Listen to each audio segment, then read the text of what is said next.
Bueno, señores, estamos hablando de alienación parental. Algunos de los síntomas son, según los han descrito, lo describió el doctor Garner originalmente, que estudió, observó, sacó su hipótesis, su teoría y su ley sobre esto, lo declaró como un síndrome. Ya muchos lo han aceptado así, otros no. Campaña de denigración. El niño está obsesionado con odiar a uno de los progenitores. Era lo que hablaba Vanessa. Justificaciones débiles, absurdas o frívolas para el desprecio. Porque tú no me quieres dejar el celular, yo no quiero verte por eso. Le trancan el teléfono cuando llama, no quiero hablar contigo. El menor plantea argumentos irracionales o ridículos. 3, ausencia de ambivalencia, es decir, todo es bueno en un progenitor, ese es el que tiene todo lo bueno, es el que yo amo, y todo es malo en el otro. No hay ningún síntoma, no hay ninguna característica buena en el otro. Fenómeno del pensador independiente, que ellas también lo mencionaron, resumiendo estoy. El menor asegura que dicho rechazo nace de él, es una decisión suya, niega cualquier tipo de influencia para que el otro progenitor no se confunda y no crea que es el padre o la madre que lo está envenenando. Eso viene de él. Soy yo que pienso así. Apoyo incondicional al progenitor alienante, aunque se les ofrezca evidencias de que miente, lo van a seguir apoyando y muestra total indiferencia hacia los sentimientos del padre despreciado. Esto es cruel para el padre, pero también para el niño. Claro. Porque el niño, ¿qué consecuencias tiene en el niño o en la niña o en el adolescente o en el preadolescente? En su vida personal, en su vida emocional, en su construcción de su capacidad y de sus afectos. Imagínate y de su personalidad. Que mi autoestima depende de tener un padre, vamos a decir, adecuado y una madre adecuada, ¿no? ¿Verdad? Los dos. Si yo tengo un padre que no sirve, hay una parte de mí que no sirve. O sea, eso baja mi autoestima, baja mi capacidad de yo poder tener relaciones positivas después con la persona del mismo sexo del padre que está alienado. O sea, yo puedo de repente hacer así y tener dificultades de relaciones, ¿verdad? Con personas del sexo opuesto, del mismo sexo, depende de la persona con la que yo tengo el conflicto. Eso también hace que tenga después dificultades en sus relaciones personales, claro, en el colegio, en todos los ambientes. O sea, es un niño afectado. Para enamorarse, buscar un compañero, siempre desconfiará de los hombres. Va a desconfiar siempre y cuando no supere la situación. Claro. ¿Qué pasa? Los niños crecen y las evidencias después tú las puedes, vamos a decir, captar. Cuando tú tienes ya desarrollado un pensamiento formal y cuando tú tienes una adultez que te permite a ti entonces ver la verdad. Pero mientras tanto, los niños están totalmente, vamos a decir, secuestrados, ¿verdad? Es como si le hubieran secuestrado el cerebro, como si tuvieran el síndrome de Estocolmo, tal cual. O sea, son niños secuestrados. ¿Y qué pasa cuando ese niño despierta? Ese momento que tú estás describiendo, Vanessa, cuando el niño se da cuenta que tal vez ese padre sí siempre pasó su manutención todo el tiempo, que no fue que, como le dijo su madre, que nunca cumplió, o por el contrario, cosas que le podía haber dicho el papá en contra de la mamá, que luego el mismo niño se da cuenta que no eran ciertas. Y que fue injusto. Claro. ¿Qué pasa? ¿Qué pasa cuando ese niño crece y se encuentra con una realidad distinta a la que él creció? Bueno, también eso es una gran frustración porque de repente la persona que yo amé, quise y era leal a él, me mintió toda la vida. O sea, hay una mentira atrás de todo esto, hay secretos.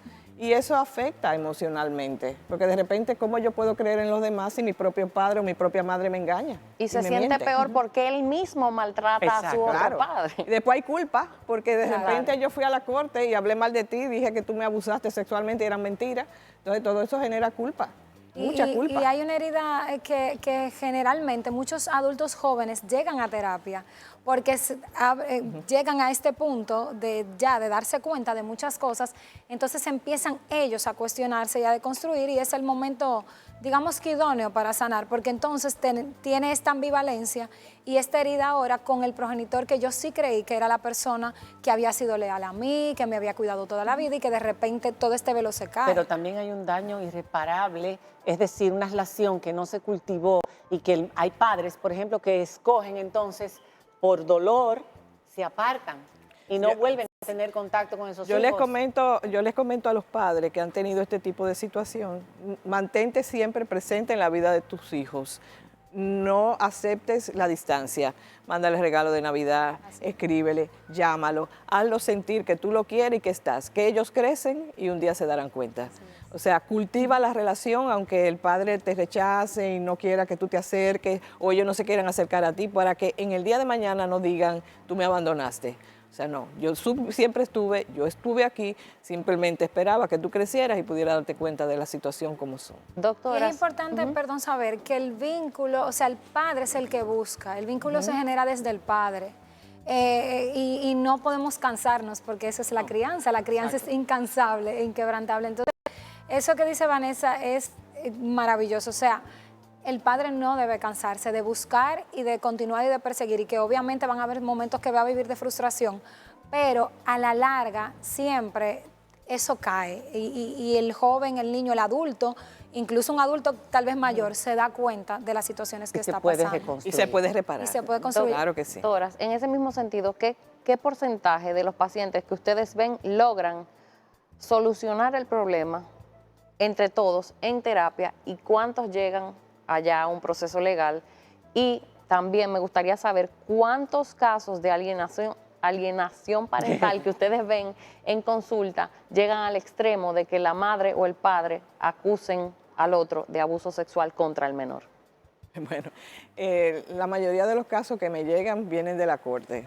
O sea es al revés la cosa. Sí, van a corte, porque ya cuando hay una situación tan grave de que no me permiten ver mis hijos, yo no puedo, vamos a decir, sacarlo a pasear como lo sacaba antes, no me permiten estar con ellos. O sea, el padre empieza a darse cuenta, como decía la doctora Michelle, que de repente está cambiando la conducta, no puedo tener contacto con mi hijo, no me dejan estar con él, los niños me están rechazando.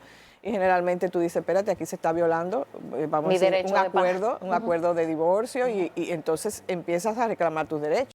Claro. Entonces generalmente ahí empieza un proceso y le dicen siempre a los padres que busquen ayuda terapéutica. Entonces por orden de la corte van y buscan terapia. ¿Tú ves? Entonces ahí empieza un proceso de reconstrucción. Ahora, es importante para el padre que está sintiendo esa distancia, que tiene que darle tiempo al proceso terapéutico, porque si antes de tiempo tú insistes en coger y decirle a los niños, no, tú vienes conmigo y es obligado, eso te rompe el proceso. Ya. Y quitarle la custodia, quitarle la custodia al alienador. No necesariamente es lo mejor, porque entonces ahora vas a tener al otro como el Es que al final lo que tenemos que sanar los vínculos. Claro. Lo que tenemos que apelar es por sanar los vínculos, evidentemente ejerciendo una adultez consciente, que es también a lo que tenemos que apelar, pero es sanar los vínculos. Y es importante también ver, porque evidentemente en nuestro país la que generalmente tiene la guardia es la madre, pero yo he visto en más de una ocasión padres que dominan con el control económico, con llamar a los hijos con situaciones materiales, con que yo te puedo pagar este colegio, tu mamá no. Entonces, a través de esa vía económica se empieza a ejercer de alguna manera, empiezan los temas legales y entonces terminamos en el psicólogo porque se va convirtiendo en otras cosas. Y se casan, por ejemplo, y forman una nueva familia y tienen una vida económica mejor. Y empiezan a atraer al chico hacia eso y la madre se ve de repente que le han lavado el cerebro a su hijo. Y no necesariamente vive con el papá, pero sí, de alguna u otra forma, rechaza. En ese caso hay un rechazo. Igualmente puede ocurrir con la mamá a nivel económico, no estoy diciendo, pero en los casos que yo he visto más que ocurre del lado del padre, ha sido, en mi experiencia, la dinámica que ha existido. Michelle, la dinámica económica. Sí, quería preguntarle a Michelle, justamente, si esa manipulación, como tú la describiste, que se da en muchos casos, en caso de que sea probado que un padre manipuló a un hijo en contra del otro, ¿influye, se toma en cuenta para la custodia de ese menor? Sobre todo cuando son cosas que tienen que ver con que pusieron al niño a mentir sobre algún tema. Sí se debe de tomar en cuenta, claro. En ese momento lo que nosotros necesitamos como abogados y el juez o la jueza lo que necesitan para poder sustentar esa decisión es el apoyo de las psicólogas o psicólogos, que son las personas que nos van a decir hasta qué punto ha llegado esa manipulación que se ha hecho con el niño. Yo fuera un poquito más drástica, no solamente tomara esa decisión de quizás cambiar la guarda del niño para el padre o el progenitor que está siendo Alienado. que hace la manipulación y lo sometiera, que es lo que yo entiendo que debería de ser, por abuso psicológico, porque ese niño está siendo abusado. Es maltrato Exactamente. psicológico. Para mí sí. Y Es cuando, él por lo es. ejemplo, tenemos un caso en el que se ha demostrado que ese padre fue el alienador, no en todos los casos se debe hacer eso que usted dice, darle la custodia al otro. Bueno, o sea, no. legalmente. No hay sustento. No necesariamente, no necesariamente. El juez o la jueza va a evaluar con cuál de los padres va a estar mejor ese niño. Y para eso necesariamente necesitamos lo que decían las Claro. psicólogas y nos apoyamos siempre ahí para solicitar una cosa. Porque el tribunal siempre va a tratar o quiere tratar de cualquier situación que se pueda subsanar, se subsane Exacto, para claro. que haya una relación. Porque el tribunal, juez o jueza, no quiere que ese niño o esa niña se desvincule de ese otro padre. Sino Para que que, conserve a Claro, ambos. Que se porque lo vincule con los necesitan los dos. Me gustaría saber la psiquis del padre que Exacto, aliena. del alienador. Del alienador. Yo aquí voy a leer algo de lo que Richard Garner precisamente planteaba, porque esto lo resume rápidamente y podemos ampliar uno que otro de los puntos. Dice, todo lo que comenta o muestra del otro progenitor es completamente negativo y descalificante, porque una cosa es alienación y otra cosa es interferencia, como por ejemplo no decirle que hay una función familiar, decirle, mira, él no quiere hablar contigo, yo he tratado de convencerlo, pero no Y es puedo mentira, hacer no lo ha nada. dicho nada. O sea, no es algo necesariamente abierto y no es algo con maldad necesariamente. Hay muchas madres que están muy dolidas, hombres que les han hecho toda clase de cosas y que no entienden que cuando ellas hacen eso le hacen daño a sus hijos, Claro. porque hay mucha ignorancia. Bueno, todo lo que comenta o muestra del otro progenitor es completamente negativo y descalificante. Evita que el niño emita su propio juicio a menos que se encuentre en su presencia y exponga las ideas con su ayuda. Se muestra sensible a los sentimientos del niño en general, sobre todo cuando se trata de tener contacto con el otro progenitor. Mostrar un apego mucho más marcado que anteriormente a su hijo. ¿Son estas? ¿Hay más características que identifican a un padre alienante o a una madre alienante? Es una persona dependiente, es una persona con mucho apego inseguro hacia esos hijos. Se siente que si se va con los padres como que lo pierden, o sea, quieren tenerlo para ellos nada más. O sea, son mis hijos, no necesitan a este padre, se lo descalifico totalmente. Y más si se ha vuelto a casar el padre. Claro, porque o la conmigo madre. es suficiente. Entonces, lo que hay es una personalidad muy dependiente, una personalidad a veces narcisista, porque no Narcisista. es capaz de ver la necesidad del hijo, de pensar en el hijo primero, sino en mi necesidad o en mi dolor o en mi enojo. Se debe ocultar ese dolor. Si el padre te ha hecho una, el exmarido te ha hecho una súper dolorosa que está afectando incluso a tu hijo, no te está pagando la pensión, tu hijo está dejando de tener cosas, no puede ir a sitios. ¿Qué tú le dices? ¿Es que yo no puedo o es que tu padre no me ha pagado la pensión? O sea, hay que sacrificarse uno para no hacerle daño y no dañar esa imagen. Hay una diferencia entre ser padres y ser pareja. O sea, son dos aspectos diferentes. Si tú saliste herida como pareja, tú tienes todo el derecho de sentirte mal y de buscar una persona adulta para tú desahogar tu dolor, tu frustración y todo lo que pasó en esa relación. Adultos, terapeutas, amigos, familiares, pero no con los niños. ¿Por qué? Porque la salud mental de tu niño depende de que tenga padres que ambos sean adecuados, vamos a decir funcionales. Ahora, no es que vamos a tomar al padre que es ineficiente y lo vamos a poner como que, ¿verdad?, es el mejor padre del mundo. No, ¿tú ves? Ahora, pero tampoco lo vamos a destruir. No te destruyo, pero tampoco te voy a colocar en un sitial que es falso, porque también mentir hace daño. Tú colocar a un padre que es ineficiente como lo mejor, hace daño. Claro. Él lo va a saber y va a decir, tú me estuviste engañando, mi papá Pero era un mejor que lo sinvergüenza. descubra el hijo y ya. No uno envenenarlo. No, envenenarlo no, pero sí decirle, por ejemplo, mira, ahora no hay dinero, tú sabes que hubo un divorcio, cuando hay divorcio no hay tanto dinero, ahora yo no puedo. ¿Tú ves? Una pregunta, ¿el tratamiento debe ser para ambos?